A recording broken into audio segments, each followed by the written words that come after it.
क्यों राजा फांसी के लिए खुश हुआ? खबर गुरु तक पहुंची। गुरु दौड़े, जनसमूह से सारा हाल जाना। क्षण भर को सोचा, इसने मेरी बात नहीं मानी, अब इसे अपने कर्मों का फल भोगने दो। पर अगले ही क्षण उनका करुणामय हृदय जाग उठा। सोचा, यदि यह बच गया तो शायद समझ जाए जीवन का मर्म। गुरु सिपाहियों के पास पहुंचे और बोले, इस मुहूर्त में फांसी का अधिकारी मैं हूं। शास्त्र कहता है, गुरु के रहते शिष्य स्वर्ग नहीं जाता। जो स्वर्ग जाना चाहता है वह मैं हूं। शिष्य चौंका, पर तुरंत समझ गया, यह तो गुरु की युक्ति है मुझे बचाने की। वह चिल्लाया, नहीं गुरुजी, मुझे ही पकड़कर लाया गया है, फांसी मेरी ही नियति है। वहां एक विचित्र दृश्य बन गया। गुरु और शिष्य दोनों एक दूसरे से आगे फांसी चढ़ने की जिद कर रहे थे। लोग हैरान, सिपाही स्तब्ध।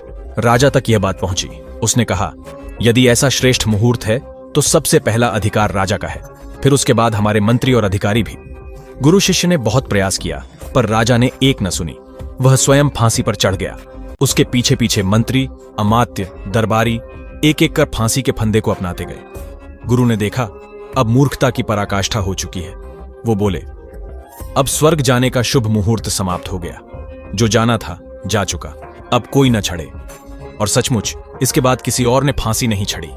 लोग सहमे, थमे और वहीं ठिठक गए। गुरु ने तुरंत शिष्य के कान में कहा, अब समय है, यहां से निकल भागो। अब तो देख ही लिया, अंधेर नगरी में कैसे कैसे मूर्ख बसते हैं।